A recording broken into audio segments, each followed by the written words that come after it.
Tonight on Primetime Politics, ramping up military spending. The next generation of Canadians and the Canadian Armed Forces members can count on modern, reliable tools to keep our country safe. The Trudeau Liberals unveil a multi-billion-dollar plan to renew Canadian forces, but still fall short of NATO's 2% target. Why is it so hard to meet Canada's military commitment? We'll speak with the Minister for National Defence. Also, veteran MP Charlie Angus says he will not run in the next election, prompting Pierre Poilievre to accuse him of being afraid to face an angry electorate. We'll hear what Charlie Angus has to say about that. And a recent poll says Liberals are closing the gap on Conservatives. We'll tell you why Tories do not need to be too concerned about the finding, at least not yet. This is Primetime Politics. Hello everyone, I'm Michael Serapio. The Trudeau government is promising billions of dollars in new defence spending in the coming years, money that will be earmarked for equipment and recruitment as climate change creates a security challenge in Canada's north and as authoritarian regimes challenge the international rules-based order. In total, the government is promising to invest $8.1 billion over the next 5 years and $73 billion over the next 20. Today, we live in an increasingly complex and challenging time. So now, more than ever, the world needs more Canada and the world needs more Canadians. And whereas in the entirety of the 20th century, we sent our people out to the front lines across the world, we are now on the front lines of new and evolving threats. Technological advances and cyber attacks mean there are myriad ways for engagement that go beyond traditional borders. Rising and disruptive powers like China and Russia mean NATO's northern and western flank is the Canadian Arctic. And climate change is rapidly reshaping Canada and reshaping our north. But for all that money, Canada will still fall short of the 2% GDP target agreed upon by all NATO countries. And to talk about this, we're now joined by Canada's Minister for National Defence, Bill Blair. Minister Blair, thank you for joining us. Of course, Mike, thanks for having me. So listen, let's start with this 2% really threshold. Canada will still not meet this NATO target with today's plan. How will you sell that to Canada's allies when this country is already being criticized and really urged by allies to invest more? Yeah, and to be very clear, I've already had conversations with the Secretary General at NATO, with our closest NATO allies, and I've been able to explain to them Canada's significant upward trajectory of defence spending, basically since 2014, and what this amounts to. By 2029, nearly a tripling of Canada's defence spending. I think I've been able to reassure our allies that Canada's defence spending and the really important focus of our investments in members of the Canadian Armed Forces, but also significant new investments in newer capabilities, is going to enable Canada, first of all, to fill our own obligations to our country, to defend it, and particularly to defend our sovereignty and security in the Arctic, but also create new capabilities that we are going to bring to our alliances in NORAD, in NATO, and in the Indo-Pacific. I think there's a general acknowledgement among our colleagues that we are making real progress, substantive and well-established progress in our movement towards the 2% threshold. And there's two parts of the 2% threshold. It's 2% as a target for defence spending, but it also requires that each member spend up to at least 20% of their defence budget on new capital acquisitions of planes, boats, tanks, artillery, and munitions. We are making those investments, and we're meeting that threshold and going to meet that threshold under this new plan for each of the next 20 years. But I think as well within this document, Michael, we talk about some of the foundational work that this enables us to do in order to determine what we are going to require in missile defense, for example, or in underwater surveillance, a new submarine fleet. And as the Prime Minister made very clear in his remarks this morning, we know that we're going to have to replace our submarine fleet. We're not ready yet. We've got work to do to determine what our requirements are and to go to the market and see what's our best option before we start spending Canadian taxpayers' dollars.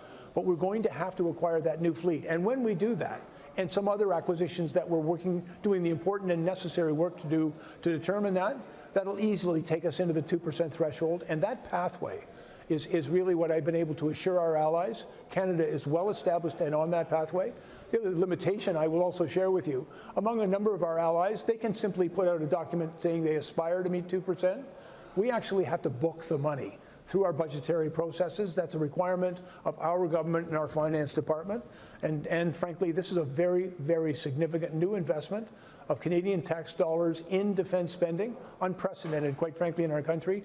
And as I've said, since 2014, when we inherited what the previous government had done, where defence spending actually fell below 1%, this actually results in a nearly tripling of defence spending in Canada. That's not insignificant, and I think it is encouraging news for our allies. Okay, I take what you're saying here, a near tripling of the actual dollar amount, but why is it so hard to get to the 2% of GDP? You know, you appreciate this. We've been hearing it time and again from our allies for quite some time now. Why is it so hard to get to that 2%? Well, first of all, it's a significant expenditure of tax dollars. We're very mindful of the current fiscal situation in Canada.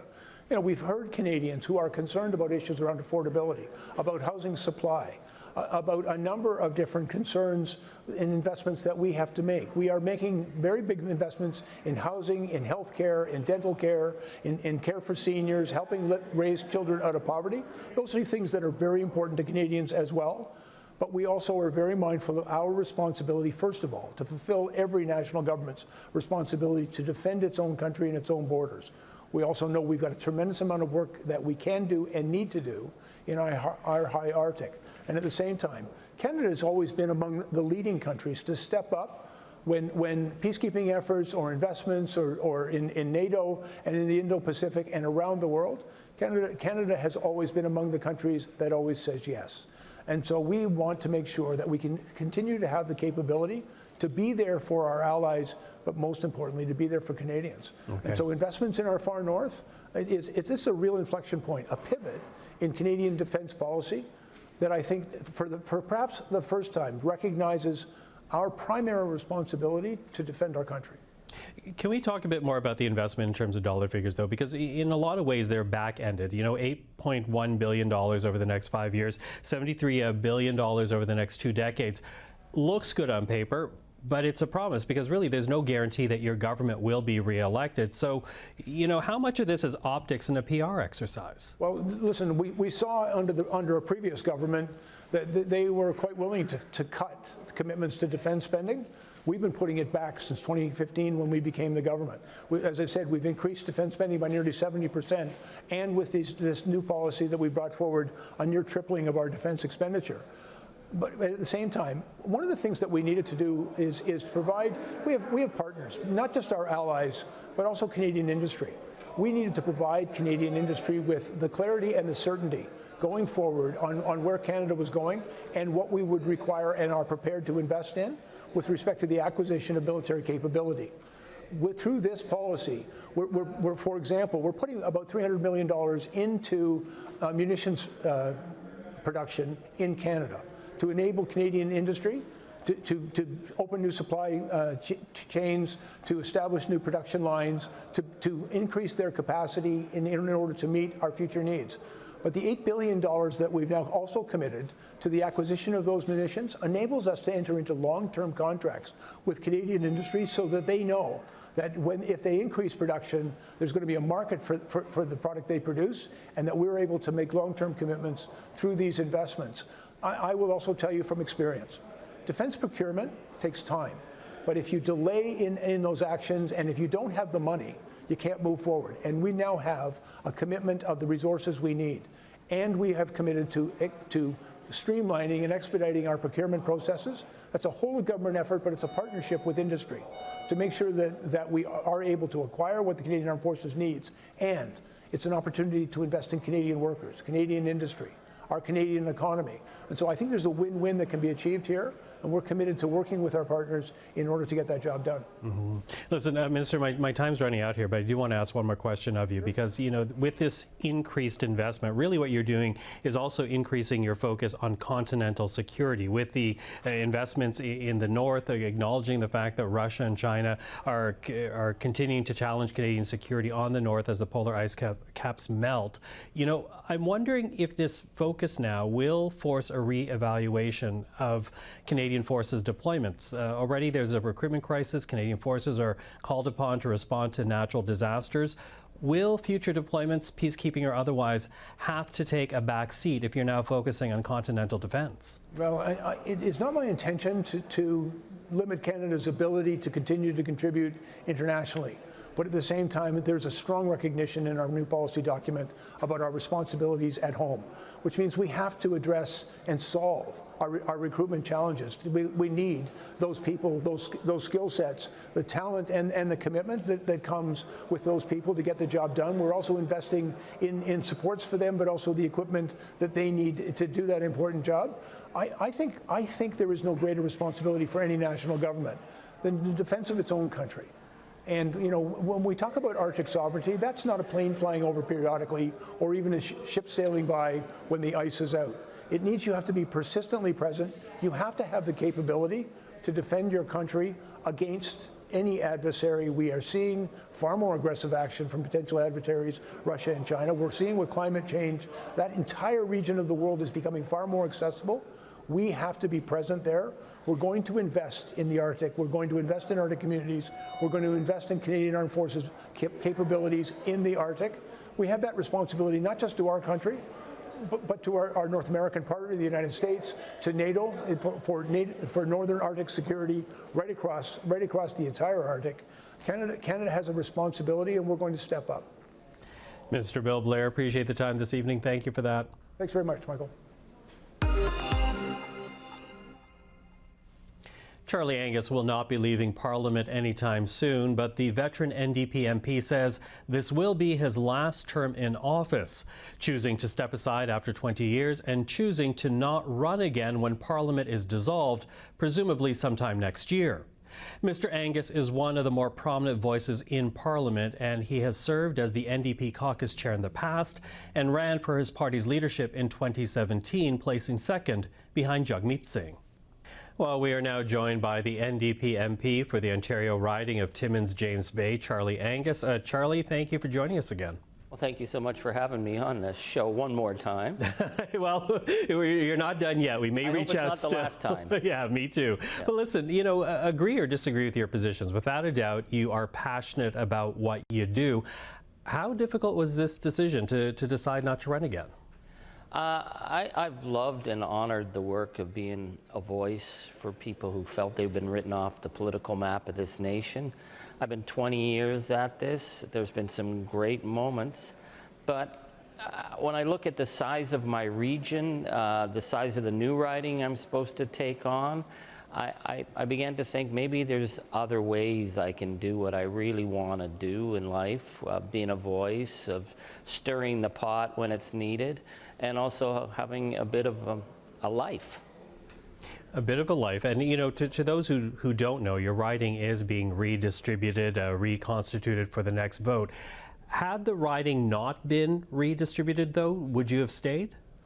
Well, my riding already is bigger than the United Kingdom. So putting in perspective, I've had to travel by prop plane into communities, by helicopter, by freighter canoe. I've had a whole whack of near misses on the northern highways, which anyone who drives 11 or 17 knows it's white knuckle ride at the best of times. But I love those regions and I love those communities. And in the new region, I take on 20,000 square kilometers of more territory and more communities that I've never been in before. So it's all about having to build those relationships from the grassroots up. So the question is this is what I've been given. This is what the Electoral Boundary Commission thinks is fair for Northern Ontario. I think it's a ridiculous size, these northern ridings, but I had to make a choice, and I'm very comfortable with the choice I've made. The Conservative leader, though, he says you are jumping ship rather than, quote, face voters' anger for voting to hike the carbon tax, to ban hunting rifles, as he puts it, for Northern Ontarians. What do you say to that? How do you respond to what we heard from Pierre Poilievre? Well, I've known Pierre for 20 years, and I've never seen 1 ounce of class in the man. The fact that he's running to be Prime Minister now, I find that concerning that he makes these. It's not the cheap shots against me. I don't care what he says, but he just lies. I have hunting rifles. My neighbors have hunting rifles. Nobody's taken their hunting rifles. Pierre Poilievre thinks people are stupid, and he thinks he can put out these attacks. So if he wants to attack me, whatever. Again, life is too short to worry about that. It's kind of like being stoned to death with spitballs, and they just think you're going to stand there long enough, you'll fall over. So I'm not worried about Pierre Poilievre's comments about me. Okay, not worried about Pierre Poilievre, but what about the state of your party right now? Because you are not alone in announcing that you will not run again for New Democrats. We also saw Daniel Blaikie leave to join the government of Wab Kinew. Does this say anything about the state of the party right now? Certainly losing Daniel Blaikie to Wab really hurt. Daniel, to me, is really a future of our party, but I get it. Wab Kinew is doing extraordinary things, and Daniel gets to work closer to home. For the rest of us, it's very much, I think, part of the renewal and transition of politics. Carol Hughes, my colleague, both of us have been really hammered by the riding distribution issues and looked at it in the same way. Richard Canning, Randall Garrison have put in, they have a right to sort of retirement. And in all my years in Parliament, I've seen fantastic MPs step down, leave, and I would think, oh my God, the party's not going to survive. It's renewal. This is what we do. I think we've got a great record to run on. We've done some extraordinary things in this Parliament, and I'm very sure that in the next election, the candidate that we will be choosing for Timmins James Bay will, well, the new riding, what it's not even called Timmins James Bay anymore, will win, because these are strong NDP ridings. Okay, you use the word renewal, and beyond the personnel, do you actually think the party needs to also reconsider how it moves forward? Of course, right now, very much tied to the supply and confidence agreement with the governing Liberals. When I ran in 2019 and 2021, I knocked on countless doors, and people looked at me and said, why should I vote? They said, I can't get my kids' teeth fixed. I can't pay for dentures. The senior citizen said that. And we said, vote for us, and we will make dental care a reality. We got ridiculed when we came into the House by the Liberals and the Conservatives and the Bloc, and we brought it in. Dental care will become a reality. We put in place the steps for pharmacare to become a reality. I think the work we did last week on the peace with Gaza was a historic moment, and people noticed around the world. That's what we do as New Democrats. So I think it's a hell of a record to go back to the people with. It'll be someone else other than me, though, because after 20 years, I've just driven those roads too many times. I don't want anyone to think I don't believe in the great work we've done and be willing to sell it, but I also do need to go back to my family. I've been a part-time dad, a part-time husband, part-time community member in my town of Cobalt, and there's a lot of things I really want to do and I need to do. Yeah, and I think people forget how much sacrifice is involved when one chooses a political life. But you also do talk about a return to grassroots activism, and you say that there will be more SH disturbing from you in the future. So what is next for Charlie Angus? Well, my band Grievous Angels are playing again, which is fantastic. That's makes my soul feel alive. So we've got a new record coming out. It's great. But the other issue is I think the climate crisis. And I think it's going to take grassroots activism. We're in a climate catastrophe, and we have a House of Commons full of, I think, climate deniers. They just aren't dealing with this. And I've sat at committees after committee, and I think that a lot of what's going to bring about change in the next battle on the climate crisis will be from the grassroots. So I want to participate in that. I want to continue working in the First Nation communities, where I started. And, I want to help out at the local museum, and there's a million little projects I got on Charlie Angus's wish list. So stay tuned. Okay, we will stay tuned. We'll bug you before you're done. But for tonight, Charlie Angus, thank you for that. Thank you so much. Parliament's two-week Easter break is over, and there are two polls that have welcomed MPs back to Ottawa. Now, one is from Nanos Research that says the Conservative lead over the governing Liberals is shrinking down to 37% to the governing party's 26%. The other poll is from Léger, which has some disappointing numbers for the NDP. With more, we are now joined by polls analyst Philippe Fournier. He is the founder and the editor-in-chief of 338 Canada. Philippe, good to see you again. Good evening, Michael. Thank you for having me. Listen, I do want to start with this Nanos poll. The Conservatives still very much in the lead, according to Nanos, but that lead shrinking by 8 points.